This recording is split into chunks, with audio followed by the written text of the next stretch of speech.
watch new Survivor. We're stuck in a bad dream. So we're watching an old season with a silly pirate theme. Of course there's a new theme song, but it's as half-assed as our plans. And then something, mumbo something, a word that rhymes with plans. John will make some dumb jokes.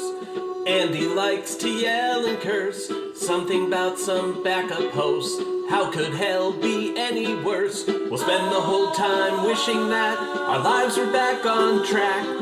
But until then, it's Pirate Survivor. We can all be glad for that. It's the Purple Rock Whatever Podcast, our mateys. Hello and welcome to the Purple Rock Total Landscaping Podcast. I am your host, Andy. With me this week is this guy and also Matt and Emma. We are here to talk about the 9th episode of Pearl Island Survivor, and wow, so much to talk about. Don't you think, Christopher? Yeah. Yeah, it was just an action-packed episode, wasn't it? Yeah. Do you have any recollection of what happened during the episode? No. That's okay. I forgot everything. It was an episode worthy of forgetting. Plus, we've had so much going on this week. What's been going on in our lives this week? Your life. Forget about me. Quarantine? Yeah. Lots of fun quarantine action, just staying home, doing school through the Zoom, which I guess for a lot of people is always. Zoom. Touche. You're right. What was it then? Google Meet. There you go. Oh. There okay, are other products, but yes. Fair enough. I got tested. I'm a negative. Yeah. Nice. That's Well, good. normally Great you're such a news. positive fellow, but in this case, negative, and that's a good thing. So yes, you get to go back to school next week. All right. Anything else you'd like to say? Do you want to explain Onion's absence? Because I'm sure the fans are wondering What? why Onion isn't here this week. It's because. No worries. Yeah, he's fine. We saw It's him. because he seems to be uncomfortable. Yeah, he was getting a little overexcited. It was time for bed, and you know what? I think it might be some time for somebody else to go to bed. You're right. I don't disagree with that, but I'm going to talk for a little bit longer. a Matt few on the more minutes. East Coast. Unless is you like, just yes, want to take actually. over. I have the breakdown here. You could just, how about you ask right now? The first question, everyone. Was now the time to go after Rupert? Interesting discussion. You know, we'll have that after the break. But let's send you to bed, okay? Good night. Good night. I might see how we can. Oh, it's not. A little peek behind the camera for everybody. We thought we would get you guys to miss out on the Christopher segment this week by pretending that we were doing the show. And he read that the recording was paused. So yeah, blew my cover. Next time. He already knows how to use technology. They grew up so fast. Damn Zoomers. You almost just busted me there. Yeah. Yeah, that could have been. Yeah, look, I mean, he barely ever remembers what's happening as long as like Rupert moves on, but this week was not exactly a very thrilling week. And I think a big part of it was that a lot of the setup was not for this episode. So why not? They seemed to set up a lot that they were maybe going to go after Rupert. Was now the time to do so. Emma. I think obviously it depends on who you're asking, who. Sure, we're talking about Burton and Lil, I guess. They're Okay. the kingmakers and decision makers here. Burton and Lil, I think, yeah, probably. I think, I can see why they wouldn't have maybe thought that way back in season 7, but you could really see them being kind of I can't believe this is the comparison I'm going to make, but a John and Jacqueline sort of duo that just kind of jumps back and forth and always is the kingmaker. They could have really, they could potentially go with the Morgans and then go back and be like, this and that. So I think I might have. Now the problem is, then you have Sandra and Krista are going to be very alienated, and maybe they can team up with other people because Burton is a threat. Lil would probably be fine. Yeah. So you just got to the answer. The answer is no, it was not the time because of that math. Because you do this now, you have 2 pissed off people still around the game and 3 free agents on the other side. You've now handed the power of the game over to the Morgan tribe. They don't have to stick with you. And they discuss this. They know that Sandra and Krista will not be happy about this because they are not privy to the discussions that apparently Sandra and Krista are also having about getting rid of Rupert, which may or may not have happened within the same time frame as these other discussions. But I think it's a discussion you have, but the time isn't right yet. You need to whittle down Morgan one more before you can do this. What do you think, Matt? Well, I would also say that while Sandra and Kristen might be okay with getting rid of Rupert, they also are explicitly, let's get rid of Burton first. And that's a little harder to do if you take out Rupert first. Yeah. In fact, and look, it's possible that the Morgans don't flip, but it's not worth taking that chance. Right now, Burton and Lil are in no danger. Getting rid of Rupert while there's still 3 Morgans, while there's basically still 5 people to align against the 4 that you would have left over, or that's not even the math. I guess it'd be 3. It'd be Burton, Lil, and Johnny. Dara and Tijuana would be 4 left after this, but then there's only 3 on the other side, and John's kind of the floater free agent. This is the thing. I think they knew when they had this discussion, or when they made the decision not to go after Rupert this week, that John was with them. Because frankly, that's not a tough discussion. John's like, yeah, of course I'm with you. I'm cool to take out Rupert anytime. So the decision to go after Rupert and waiting a week, or waiting however long they need to wait to take him out, and basically not doing it this week, is fine, because if you have John, then you still have 5 to go after him, at a future vote with Burton, Lil, John, Dara, and Tawana. So you don't need Ryan. Yeah.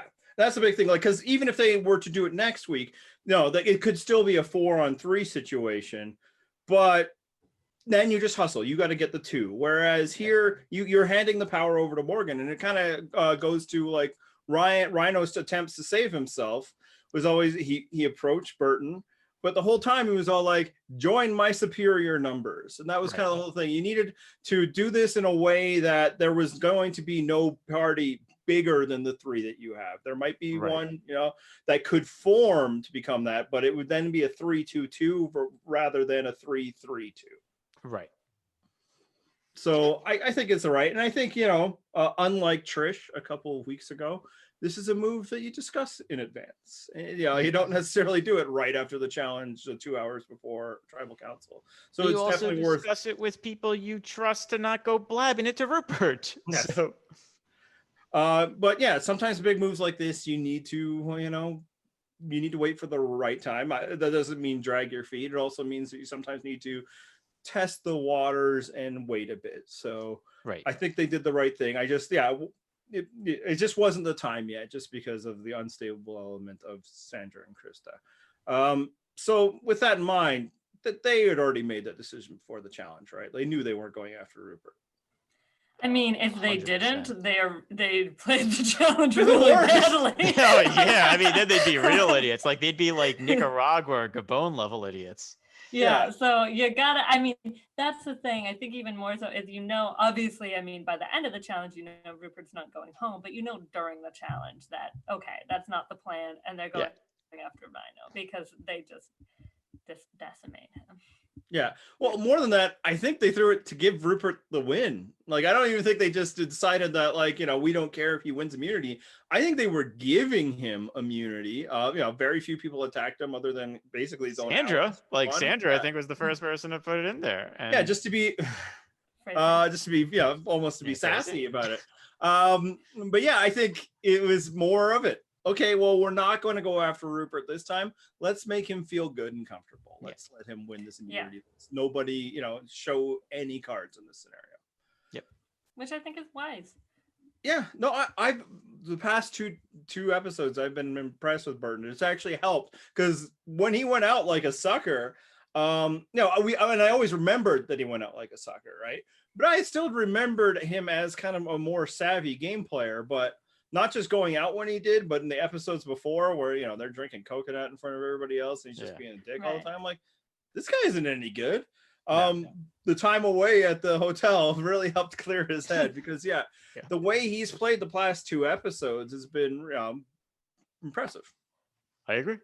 Also, I just got to say, I don't know if maybe it's, longer time on the island and like facial hair growth or something. But John always would say how he thinks Burton is the hottest guy on Pearl Islands and one of the hottest male contestants in general is, in John's opinion.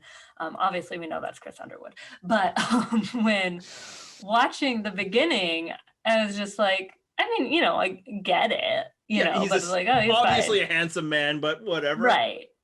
And then when he like comes back, I'm like, okay, I see you. Like, yeah, he made a wise course. decision to like not really, you know, trim everything up. You know, Well, and he how could he trim it up, Andy? He was right. He was deprived. He was living on an island. That's right. You And know, Emma, I'm really glad that Burton has come back into your Survivor life just as savage as left. I'm happy for you.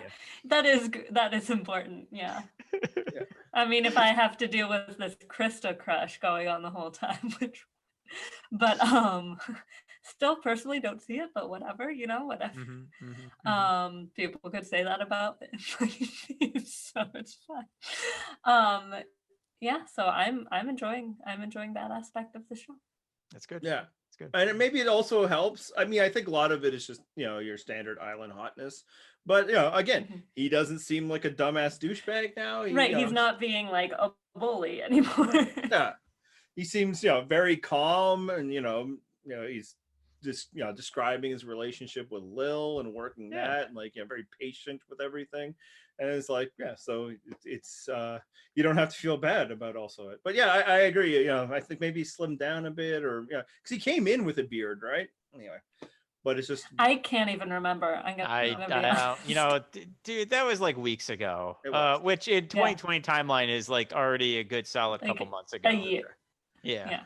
But yeah, we know that they weren't going after Rupert because you have every opportunity to get rid of whoever you want in this challenge.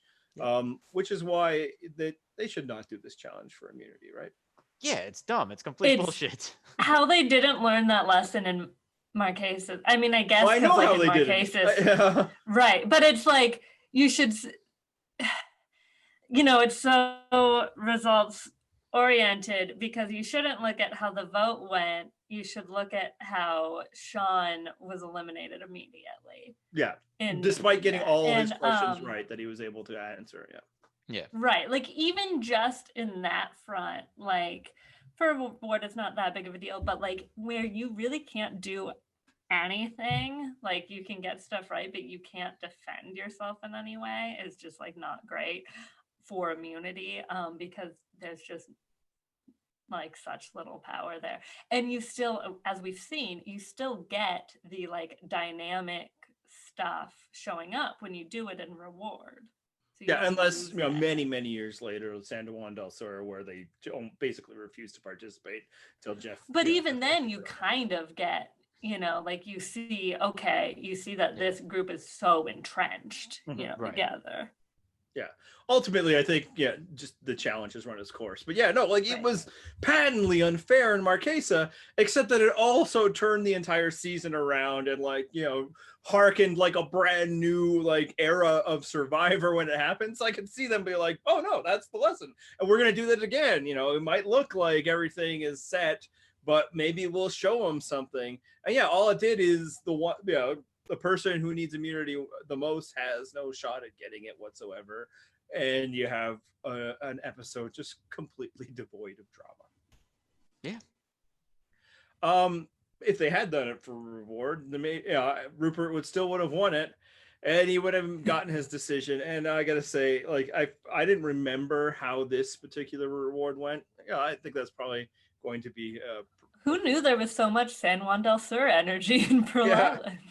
But it's just as soon as he's like, oh, God, I mean, of course you're gonna take somebody, yada yada yada. But as soon as he's like, or you can give it up, I'm like, well, I know what it's Rupert's going to do. Yeah, and I wonder if it's one of those things where brought up giving it up though. Like I feel like he doesn't really do. I feel like usually they ask if they can give it up.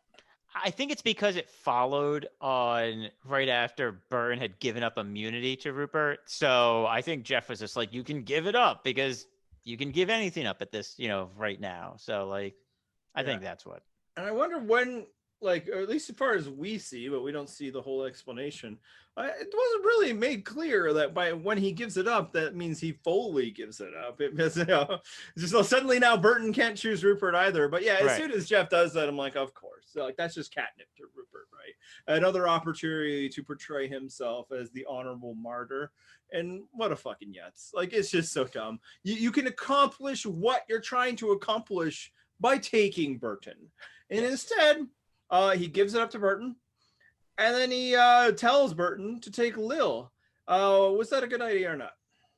Well, can I just first say that, yeah, highlighting that him not just taking Burton himself, it's like he's gift wrapped the easiest choice of like taking someone with you on reward, because that can so often like lead to tension. Like his two big allies are Sandra and Krista. Ooh, which one does he like they might get offended. It's so easy to just say like, I'm not gonna try to imitate Rupert. That's a do it. Like, Come be on, like, it'll be the best part of this episode. I can't. Be like that he's. God, you threw me totally off my game. I gotta take Burton because I owe him for immunity. Yeah, like I have to thank Burton for giving me immunity. And like, no one's gonna complain about that. I mean, some people might feel like, oh, come on, you got to know that wasn't. But no, they'd be like, of course. And of course, Rupert. But that's not good enough for Rupert. He needs to go the extra mile. Yeah, he needs to tell Burton to take Lil. And that's where this move really becomes a problem. Disaster. A complete disaster. Yes. You know what you want to do with your swing votes? You want to isolate them. Right. You do want to make a weak vote comfortable. You want to make them a part of your group, but you don't want to send both of these swing votes away together to scheme without you watching them. That's a problem, and that's what he did here. Yeah, Rupert outsourced the Lil to Burton. Why are you assuming Burton is with you? You still have to make sure Burton is one of you guys. But he gave you immunity, so he's locked in. A thing that had no value to him, he gave to you. And so it's like, well, Burton's good. You make sure Lil is good. And yeah, it's just it's something that he probably thought was so fucking clever. No, I mean, the top of it off is like, oh, thank God that Burton and Lil finally get to have a good breakfast because it's been days. Yeah, right? Yeah, that's the other thing. It's not like anyone's starving right now. Yeah. And it would have been perfect. One of them with one of you. Yep. And then the other one with the other two of you. Everybody is locked in. They can't go scheme with anybody else. If you're looking ahead, you could be making a final 2 deal with someone. Take them on the reward, make a deal, make them feel comfortable, and make them think that you're their best ally. Yeah, he could be doing with Burton what he should have done, what I discussed last week, instead of putting Burton in his place about why he voted him out when he didn't. It could have been like, yeah, no, I really want to go to the end of you. I need you here. I know I will only go as far as what, if there's somebody else at the same level of threat as me. And again, I understand Rupert isn't smart like this, but I criticize players who aren't smart like this, and that's what I'm doing now. But instead, of course, what happens is he gives them all the freedom in the world to plot against him. Which they do. Gold star, Rupert. I mean, look, it's not a lot of news that he's not good at this, but it's just like the ways he's not good at this is that it's so easy to play into Rupert's ego. And that's all this was. He had it lined up, as you discussed. He had the opportunity to take Burton. But as soon as there's an opportunity to make him look like he's sacrificing, he can't not do it. He can't. And this will always be the case for him. That's right. Man, like I was really thinking that segment might last a little longer. It's the most consequential thing to happen this episode, and we just don't have that much to say about it. You're kind of getting a peek behind the curtain about what this episode's going to be like. Yeah. I mean, so yeah, the decision to let them do that, and then we already discussed why they didn't decide to do it. I guess the other part, Ryno's pitch. How did Ryno do trying to stay alive when he was very clearly a dead man walking? I think he could have done better. Yeah. This is how you do better in that situation, okay? You don't pitch the game-changing turn where you're the 3 and you're trying to lure in a 2, okay? Because like Andy said, if you're part of the 3, then why would a 2 come with you? They're just going to be on the bottom of this new 5 alliance. What you pitch is you say, look, I'll be your vote, but can you move the vote off of me? That's what you try to do. You say, look, look, I'm with, I am with you. All you got to do is get this vote onto one of either Dara or Tawana. Yeah, you should be willing to sell out your own people, and is very anti-Morgan thing to do. And like, it doesn't seem to even come up. I don't and it's almost like he's making the pitch to Burton that he should have made last week.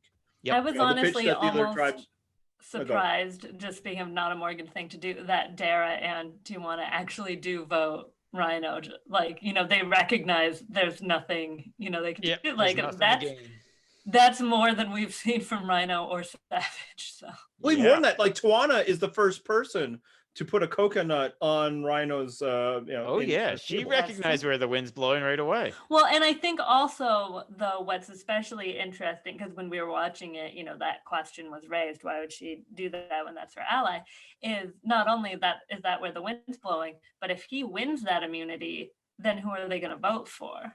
Right. And it could very easily be her. Yeah. So get rid of him, Probably make sure he her. doesn't have that immunity. Yeah, I think it would be her before Dara. Maybe. I don't know. Yeah, I mean, either way, is that a 50-50 chance you want to take? Or do you want to make sure Ryan's out? Yeah. You want to make sure Ryan's out? That's absolutely true. I think Ryno pitched the right person. That is the person to listen to. I agree.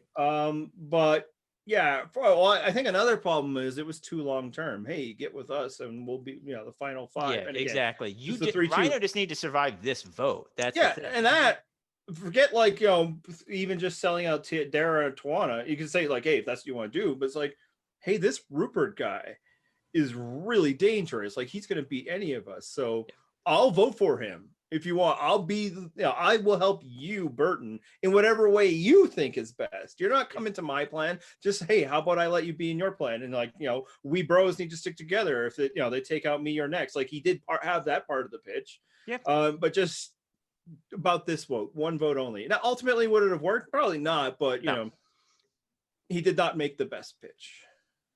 Speaking of really us trashing Rupert earlier, is I'll be honest, and I can't remember if it was from this week or last week, but I'm pretty sure it was this week. Didn't he fully say I feel like he fully told Lil, you'll be the last Morgan to get voted out. That was this week, yep. Yeah, it was he was oh, and this was my favorite part of that too. So he tells her hey, we'll make sure, because you'll be the last Morgan voted out, which is sure. But he also says and if you win immunity, I'll vote out one of my people before you. And I'm yeah, buddy, that's how it works. That's how it works. Survivor, yep. Rupert. Yeah, he that was this week, and that was a classic case. That was a classic Rupert there. I watched it a little earlier than I normally do, so and time is fake, as we all know. So. Oh yeah, same. I watched it on Monday too, so it's really not helping. I've also recorded a podcast since then, but it's a classic problem that happens on Survivor, where people it's well, I can't even have the appearance that I'd sell out my alliance. No, you're bringing somebody in. You're bringing them into your top 2 or 3. You can't even tell her that John would go before her. I know, seriously, that's wild that you're willing Burton? to keep John. Yep. You can't say final 4. You, me, Sandra, and Krista. Yeah. And it's just, it's that's his level of honorability. Well, I'm Drake. It's always about a Drake. It's that. No, you have to, if you need somebody, they need to feel needed. Yep. Not temporarily needed, but there is a new place for them in this game for themselves. And neither Ryno nor Rupert were able to do that. Hey, so what was up with Ryno calling Krista a bitch? That came out. Yeah, where the hell did that come from? Yeah, that was bizarre. It was somehow even more out of nowhere than leaving the breakfast Lil being like, "Don't tell them I'm a bitch," and Burton's like, Yeah, "What?" that was another one. Just Why would I do that? I can truly get out of bed and be like, just make me out to be like some dumb.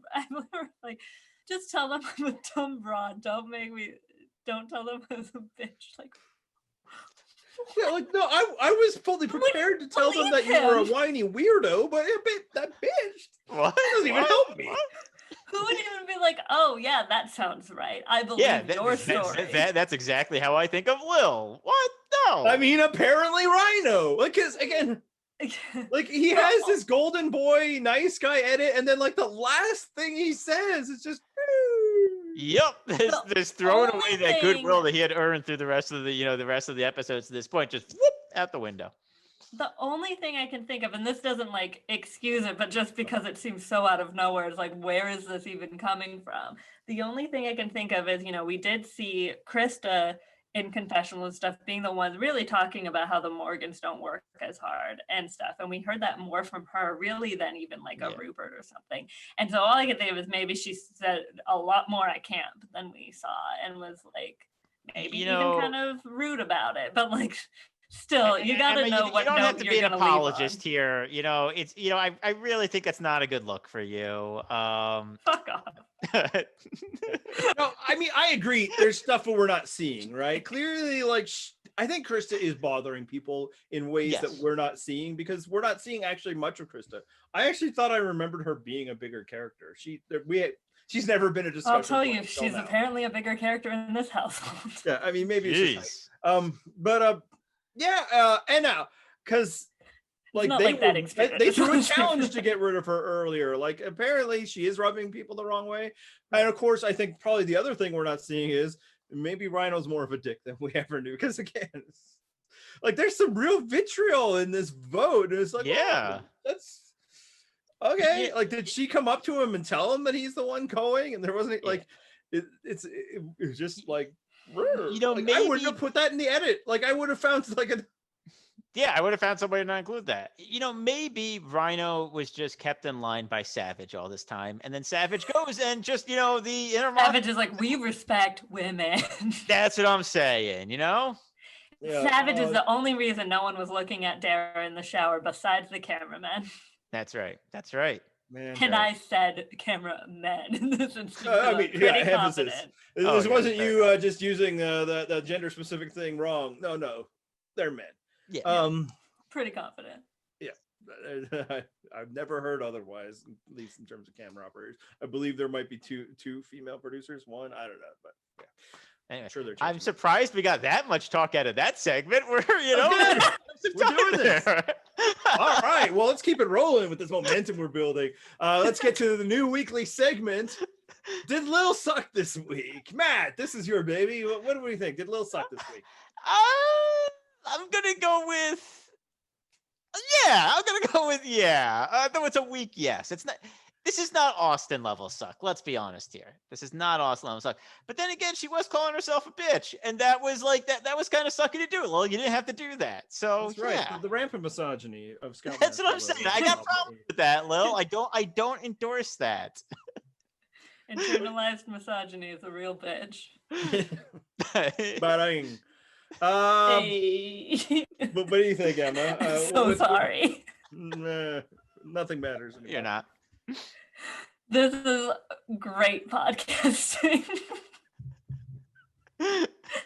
Let's get the kid. This is the best episode we've ever done. Actually, so the B word was thrown around a lot this episode, and mostly by Lil. I know, but you come behind like my kids literally like. They say that a lot. Like, are they allowed to say that? Like, you're not wrong. It's been a lot more than I was hoping for my what a 7 o'clock hour television show or whatever it is. All right, Emma, what do you think? What's your score? Did Lil suck this week? Oh, for Lil. Do I remember her doing anything? She was at the breakfast with Burton. Yeah. I feel like, you know what? No, the verdict is going to be that, yes, she sucks because she's very much like, I'm just going to do what you tell me and like not have any agency. I'm just going to be Like, I just want you to tell me what to do, but don't call me a bitch. Yeah, what was weird about that is not the approach that Burton was giving. He wasn't like No. dictating everything and like she was like, I'll just fall in line. He was trying to treat her as a partner, as like somebody to plan with and all of that. And she was all just like, yeah, okay, whatever you want, whatever. Oh, plus, sorry. Plus also at the breakfast, and he was like, oh yeah, well, and if Rupert wins immunity, like maybe we'll go after Kristen. Like you talk to her and make her comfortable. And she's like, that sounds like a lie.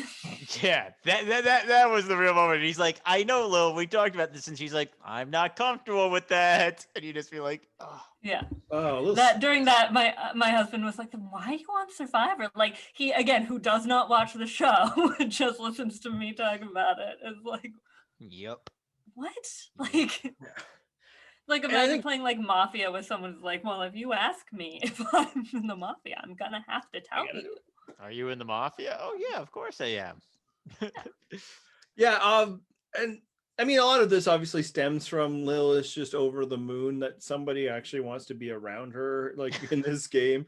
It's some fallout from the way she was treated at Morgan. But I think another way she sucked is in the immunity challenge. She is like really laying it on thick to try and hide her alliance with Burton.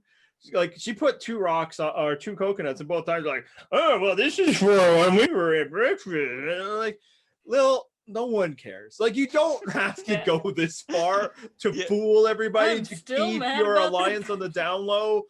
Nobody's thinking about you. Like, it's clear that like her biggest fear is to blow this amazing scheme she has, and if she doesn't go big, I guess she'll just fall apart due to the sophisticated levels of deception she is practicing. And it's just like, I mean, if anybody was paying attention to her, which they are not, they'd be like, man, she's acting kind of weird. I wonder if something's up. Yeah. Also, like, yeah, maybe you have to do all that subterfuge if they were going after Rupert or someone, but like the plan was just to vote with the Drakes, which is what they did last time. Yep. That's it. Okay, just cool. Take out the Morgans. Yeah, if you want Burton to be, it's just like, seeing her try to process that is just like, I mean, in some ways it's like a bless your heart type deal, but in other ways it's like, we suck. Is there anything else to discuss about this episode of Survivor? I think we've done pretty good. I think we got more out of the Lil segment and the Ryno segment. Let's just call it a day here. There was this episode had nothing happen. Just absolutely nothing. It was a bad episode in a great season. Yeah. I did not remember this episode being so bad. Yeah, this is the kind of deal where if we had remembered what was going on with this episode, but part of the problem with it is so eminently forgettable, we would have packed it together with the next one and then not talked about it at all. I don't know if it would have come up. It would have come up like 10 minutes. Got voted out. It would have come up 10 minutes, and that would only be in the context of how it affects the next episode. Yeah, because and look, sometimes this is how the game goes. There, the big thing happened last week, and there was just another piece of business to finalize that, and there wasn't anything that piece of business could do about it. Now that is the show's fault by preventing Ryan from having a chance to winning immunity. That could have shifted it, because maybe then Ryno's immune, and then it's like, well, Tawana is the easiest one, or do we then take this? Do we do the move that we did? But yeah, it was just none of that. It was just a week that things had to get through. So to let people know, not only are we done talking about this in the non-spoiler section, we have no spoiler content. There's nothing more to discuss. Next week, it should be more. So instead, we will finish with our Updog segment. It's funny. We're like, should we talk about the election? And this is how 2020 is. We're like, how can we remember if Burton had a beard? We're all like, that was forever ago. What's even to talk about anymore? They're literally still counting votes, and obviously some people are pretending. I mean, my viewpoint was a little more like we addressed it last week, and for us Americans, and especially, it's not like we're having like debates. It's gonna be like, yeah, Biden won. Yeah. It is absurd that Trump hasn't conceded. Right. Yeah. You know, I mean, we can't even have me give the explainer on Gritty because there's been so many of those online. You know, I'm not adding anything new to that. No, honestly, Maury, like, I don't feel like talking about it either. It's Right. like, it would have been better if we could have just talked about it last Thursday. But you know, we didn't want to jinx anything. So instead, this is a topic that Brad actually brought up in a way a few weeks ago, and I figured I'd get around to it now. The question: what musical artist / band should get a jukebox musical? And what would your jukebox musical be about? Now, I believe when Brad brought this up, he was asking us what a Spice Girls jukebox musical should be about. So if anybody has that answer, you know, comments. What'd you have for this, Matt? So I actually forgot to look at this ahead of time, so I'm scrambling to come up with an answer. This whole right time, now. I'm like, is Matt gonna say he doesn't want to do this? Like, no, but I just had to Google Again, while you this were is our talking best whether, podcast. whether my choice. I had to Google whether my choice had an actual jukebox musical yet, and from Google, the answer is unclear. So I'm just gonna say it anyway. It should be, it should obviously be Nirvana because that is the music of my childhood. That is the most important band when I was young, and it should be about whatever the hell Smells Like Teen Spirit is about, which I think is an albino and maybe. I don't know, but that's what it should be about. A mulatto, that's in there, right? Yeah. It is. Regrettably, it is. Yeah, My it libido. is. So, yeah, Denial. maybe that's what it's about. Maybe it's about my libido. Oh God, I'm never watching that musical. Kurt Cobain is just spitting the whole time. Yeah. That should actually be part of the stage direction. As they're going through the song and dance part, they have a corpse just. Yeah. Nothing Kurt Cobain would love more than a commercialized, very expensive Broadway production. It's perfect. Of his Perfect. music. Is it possible that you could have anything better than that? God, I'm so sorry, listeners. Yeah, I mean, they saw the episode. I should have looked at the breakdown ahead of time. I didn't, so that's I what we posted got. it 2 days ago. I mean, I know. That's what I'm saying. I should have. I mean, it was really long, so I understand. Oh my God. Okay. Literally, the ninth first- point in is that's it. Let's not pretend there's anything else worth discussing. But he couldn't get that far.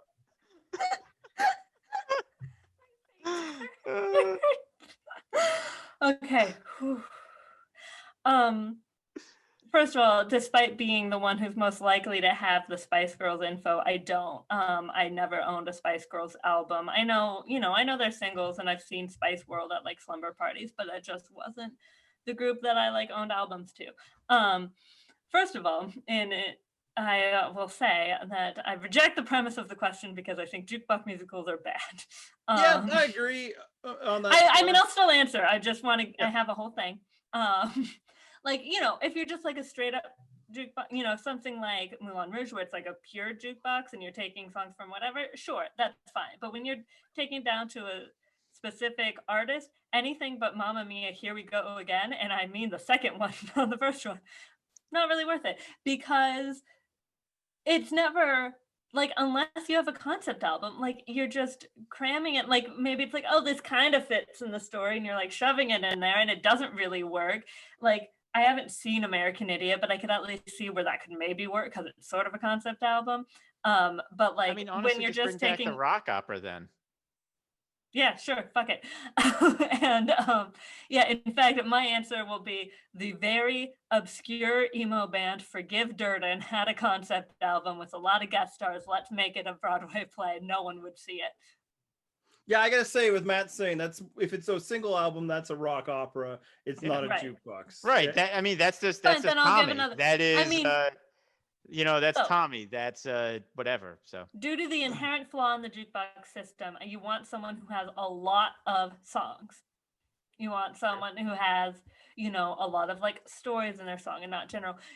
Part of me almost thinks you could do something good with like some Ariana Grande, but it would be a tragedy and it would be weird because it'd be connected to a real tragedy. So you can't do that. It'd be a little icky. yeah, it would be. What? It would be a little icky. Yeah, exactly. So like maybe in like 50 years, but like probably not. So you don't do that. So, can you make one? Like, I think, you have some, if you're also allowed to do Destiny's Child, I think do Beyonce, because there's just so much music, you can get it done. I think But she you owns shouldn't. the rights to both, so she could probably make that happen. Yeah. Yeah. Or Childish Gambino, so that Donald gets a EGOT eventually. There you go. He can There you get go. the T, eventually he'll get the O. So I got a better answer unless Andy How is wants to that go possible? first. No, you go. Okay, better answer. You'd use the Beach Boys, but the musical is like a Cats style musical because you're just pets, and it's like inside like the world of pets, like The pet cats, sound. like with everything's like, So it's and you pet have like all sounds, these yeah. right because of pet sounds, and everything's walking around, but it's the Beach Boys music. It's Yeah, perfect. so I perfect. believe the Beach Boys already have had one. Again, God. I wasn't prepared for this. Yeah, so I've been to one jukebox musical in London. We went and saw We Will Rock You, and yeah, it was lame. I didn't like it. It's this difficult thing where like the whole like the plot of, I mean, I'm not even much of a musical guy anyway, which I have to say, I guess, to me in my credit, which I say even though there has not been a day that's gone by in my life for the past 2 months where like the Hamilton soundtrack has not been played at the request of a 7-year-old. Anyway, but yeah, we went and saw that, and yeah, it's like this, and you think Queen should lend themselves well. They are big, operatic, and silly, Yes. right? That's the best of parts of Queen. But they want to do this thing where it's like this galactic battle for the soul of rock. Oh And no. we're gonna find rock, and I'm like, I don't know that you could find anything less rockin' than this musical. So yeah, like, and they're like, we guarantee you a standing ovation every time. Yeah, it's just because people like Queen music and they just want to stand up while you're playing. We Will Rock Yeah, it's As almost we like heard a from a very movie. bad- yeah, I mean, It's the yeah, same reason why their so- shitty movie everybody loved, because at the end you're watching a Queen concert. That's what you walk away with. It's like, I got to see that in the theater. That was awesome. And all they did was shot for shot a famous Queen concert, right? And they didn't even like, at least the guy in the Elton John one saying himself, "This you're just listening to the Live Aid concert." But again, Yeah. you're like in a modern theater with like all the big sound, all that. Yeah, I bet I bet the movie would have been 10 times better than when I was watching in my living room, trying to not, get too dizzy from all the quick cuts. Oscar-winning editing, by the way. Yeah, that's my history of the jukebox musical. When I was because I researched this question, actually, when I think Brad brought it up the first time, I noticed that the Kinks had one, and I'm like, that would be pretty cool. They have a deep catalog. Later parts of their catalog are very storytelling based. Like, there's some, like Wes Anderson's whole career just seems to be like living inside a Kinks album. So that can't be my answer because it already exists, but I'd almost want to go see that. So then I was like thinking, well, like Belle and Sebastian are like the modern Kinks. It maybe in some of those ways, not the early rock period, but the storytelling of dainty fancy men. But I gotta feel like no, that's very accurate. My roommates were obsessed with Belle and Sebastian in college, and that is accurate. I gotta say, a Belle and Sebastian jukebox musical is very much a grand opening, grand closing type scenario. Like, I don't know that you're filling that theater, even if it's in like Glasgow, Scotland. Nope. So I needed to open it up into, a bigger, something that could actually maybe accomplish this, something with the story, with the big hits that people go to. Right. And so I'm going with Taylor Swift. I think I was Taylor wondering Swift. why that What's it album about? was in the background. So I mean, like most of Taylor Swift's music, it's all semi-autobiographical, barely even hidden, cuts on her life. So that's what the musical would be about. A young girl working her way through the music industry. You can have lots of subplots with boyfriends and all of this, and then the world hating her because an awful man said she wasn't cool enough, and then at the end, the celebration. Oh wait, he was the awful one, and you're great. And then who knows where she goes from here? But tell me that's not going to happen one day. I'd love to see how you work the folklore songs into that. Yeah, I know. I mean, you probably pick one. I don't think if an artist has a big enough catalog, they're not making sure to get every single one. So yeah. It would probably be more of the bigger. Again, while we've been doing this, I keep thinking of artists and Googling to see if they have jukebox musicals. They keep having jukebox musicals. I'm like, who has a deep catalog? Like, who wouldn't have one? Bob Dylan. Why would you make a jukebox musical about Bob Dylan Oh, music? God. I mean, like, his music tells a story, but at the same time, that's not the music that would inspire it. No, Bob Dylan has a jukebox musical. Was not a successful one, but he has one. Yeah, like, and from there it'd be more like you could think like eras, like you could do Right. like the you know, like early Bob Dylan and all the other like protest music. Because that's the I thing, think like that's basically what like the Cher show is or something. yeah, There's because like there a are Cher jukebox musicals one. that are like Motown, all of that. So Right. another thing that's like 90s hip hop, and again, like it's like they could totally do that. They could find an audience. Do if it doesn't have to be one artist, do a Biggie Tupac. Yeah, you have the Ooh, Death there Row you and all go. this. There I you don't know how you go. could, but like that would just be the ultimate death of what hip hop was for me as a kid, right? Like when I was listening to it, it was this anti-social counterculture type deal, and now I it could be one day played on cruise ships. Back in my day, hip hop was this. Yeah, the real hip hop backpack stuff. Like, I don't care. It's fine. Make money now. I'm an old ass white dude. It doesn't have to be for me. But if suddenly they start making this is like Matt saying Nirvana. Part of people would have to die if suddenly like they're doing Biggie and Tupac for the musical theater set. Yep. But it totally could happen. Totally could happen. So everybody, play this game on. It's not like we have a lot of episodes to talk about. So find an artist, maybe even research whether it's happened before, again, Brad, this was his main question. I don't know if he ever got it answered. What would a Spice Girls one be about? What would the story? I mean, don't you just blow up Spice World to like that length? It's your second And chance throw to in the Spice songs, fit the songs Yeah. into Spice World. World. Yeah, I mean, I don't know. Why what that put movie was effort about. into I didn't it? attend those sleepovers, but I'd hope not. no, that would be so creepy. Yeah. I maybe if I'm bringing you guys snacks and then leaving because I'm basically old enough to be your dad. No, not quite, but almost. Not quite. It'd Or be just troubling. carry the It'd be one troubling. and then- No, I don't think so. I think it's like maybe technically possible, but like a crime occurred. Yeah, maybe Perhaps. not possible for them. I used to watch a lot of Maury. I know what that's All right, anything else? the great. Nah, let's end this. What? I don't even know what music we'll play. Should it be just some jukebox musical type stuff? Maybe. Well, the mystery. We'll find out when Let I the hit that. mystery be.